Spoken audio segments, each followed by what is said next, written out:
Tuwing weekends, driver ako ng asawa ko. Papunta sa kahit saang lakad niya. At inyong araw ay magsisimba kami. Pagkatapos namin magsimba, ay pupunta kami sa iba naming mga lakad. At yun ay mag-shopping sa mga kailangan ni Mrs. Bilang mag-asawa, ay katuwang namin ang isa't isa. Hati-hati kami sa mga gawain. Siya ang mamimili, at ako ang magbabayad. Pagkatapos ay bibisitahin namin ang kanyang pamilya. At salo-salo kaming kakain. Ito ang araw-araw naming buhay. At ito rin ang araw-araw kong servisyo para sa aking asawa na patuloy kong gagawin hanggat sa abot ng aking makakaya.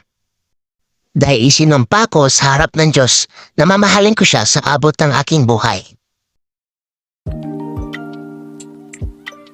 Salamat sa mga star senders ko. God bless!